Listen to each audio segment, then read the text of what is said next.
Ariel Gondonneau va enchaîner sur des thématiques assez proches. On revient de la question de l'établissement d'hébergement à la question de personnes qui vivent davantage à domicile.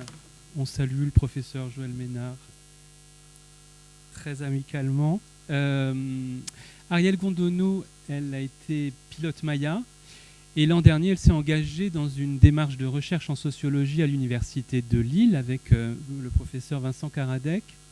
Et elle est lauréate du prix Master de la Fondation Médéric Alzheimer que nous avons créé l'an dernier pour encourager des professionnels du médico-social à mener une démarche de recherche.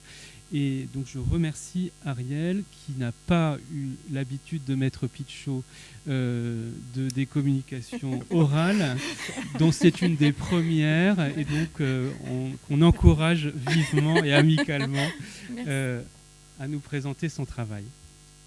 Merci beaucoup et tout d'abord je voudrais remercier évidemment la Fondation Alzheimer, Médéric Alzheimer de m'avoir ouvert les portes de ce colloque. Alors, pour essayer de démêler la complexité de cette question, rendre effectifs les droits de la personne atteinte d'une maladie d'Alzheimer, je voudrais tenter de vous parler en fait de ma place, à partir de ma place de professionnelle en tant qu'ancienne pilote Maya. Vous savez sans doute qu'il s'agit d'un dispositif qui a été mis en place avec le 3e plan Alzheimer, et de ma place d'apprenti chercheur en sociologie, parce que j'ai découvert la sociologie l'année dernière. Donc, vous dire tout d'abord, sous forme d'une provocation, mais sans ironie, que si l'acronyme Maya était très décrié à ses débuts, il faut avoir en mémoire que ce mot de grec ancien désignait la sage-femme. Ce mot était cher à Socrate, parce qu'avec sa maïeutique, il pensait que c'était le discours par la pensée philosophique qui pouvait faire accoucher les esprits de la vérité. Mais si lui disait « je sais que je ne sais pas », je pense qu'il y a beaucoup de professionnels aujourd'hui qui ne savent pas qu'ils savent. Et c'est de ce savoir ignoré ou ravalé dont je voudrais parler. J'ai travaillé dans mon mémoire sur la notion de vulnérabilité, la vulnérabilité des personnes qui sont suivies dans le dispositif qu'on appelle la gestion de cas dans les Mayas. Mais c'est quoi la vulnérabilité ? Cette terminologie qui est utilisée de plus en plus souvent dans le discours médico-social, souvent comme un euphémisme pour désigner des personnes socialement dévaluées, se donne comme une évidence. Pour l'approcher, j'ai dû déconstruire ma propre posture professionnelle. Pour un pilote Maya, la vulnérabilité est liée à la notion de complexité. Et ça va décider en fait du droit des personnes à être accompagnées ou pas en gestion de cas. La complexité se définit par des critères. Le premier critère est celui de la présence d'une pathologie neurodégénérative ou psychiatrique qui altère gravement l'autonomie fonctionnelle et ou décisionnelle.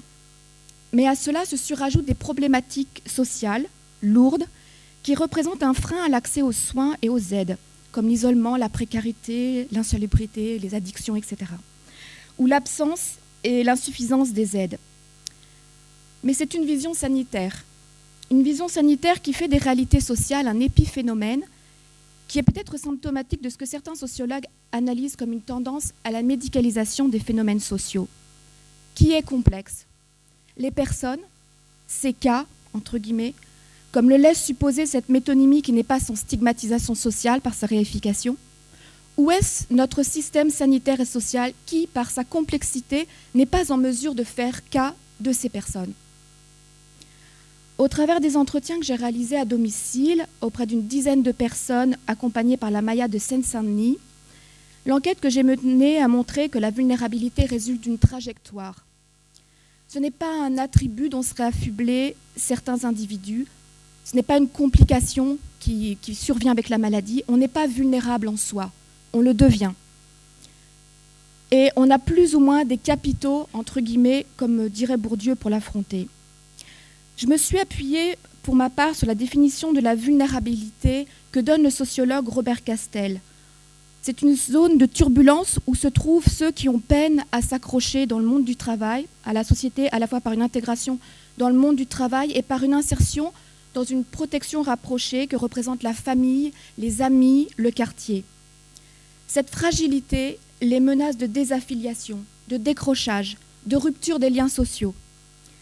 Les personnes en gestion de cas, si elles ont été intégrées avec toutes les protections de la société salariale, se sont écroulées en fait dans leur vieillesse, parce qu'elles ont eu du mal à se construire dans leur vie une sociabilité.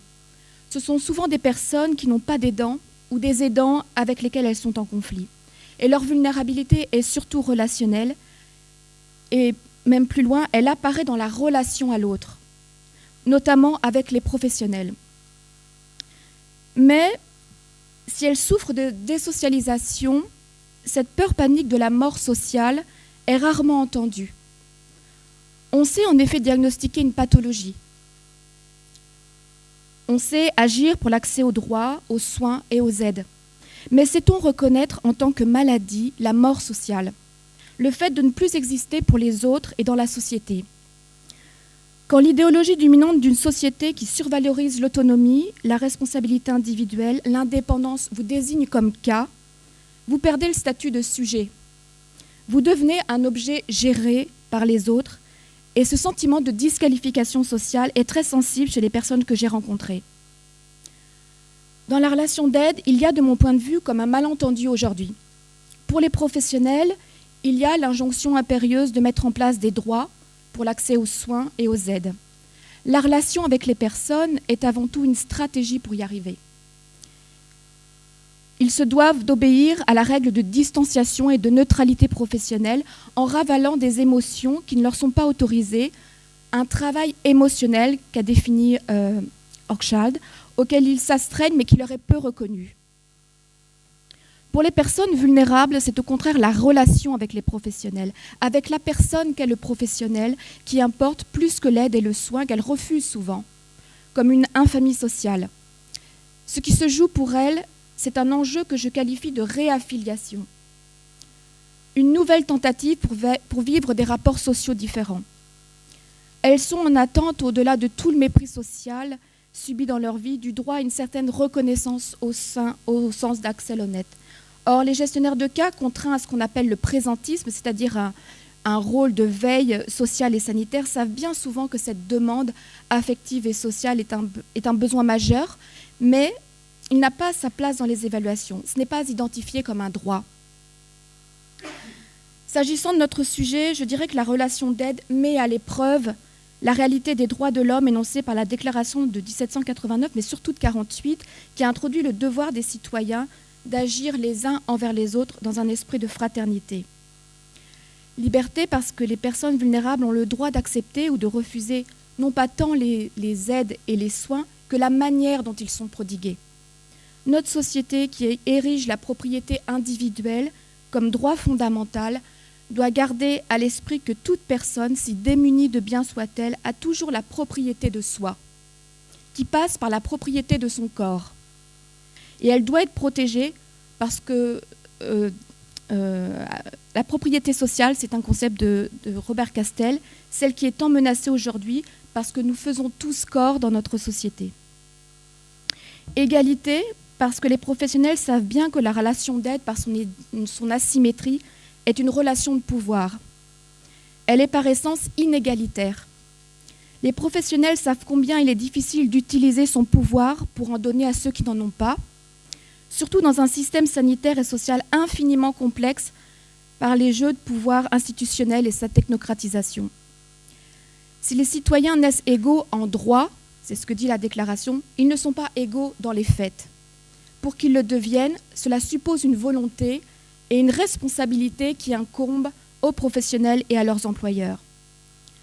Fraternité, enfin, parce que c'est sans doute l'enjeu le plus important pour notre société, oublieuse de ce principe et de ceux qui ont le tort d'oublier un peu trop souvent, le devoir de fraternité pour les professionnels et leurs employeurs, ce serait peut-être de considérer que la relation d'aide n'est pas qu'une affaire de besoin en termes de soins et d'aide, de technicité, d'expertise, c'est aussi une affaire de relation, de savoir-être qui exige également un travail et des compétences. Enfin, droit de fraternité pour les personnes les plus vulnérables, parce que c'est dans le regard de l'autre qu'elles peuvent reconnaître leur inaliénable dignité, pas seulement en droit, mais en acte.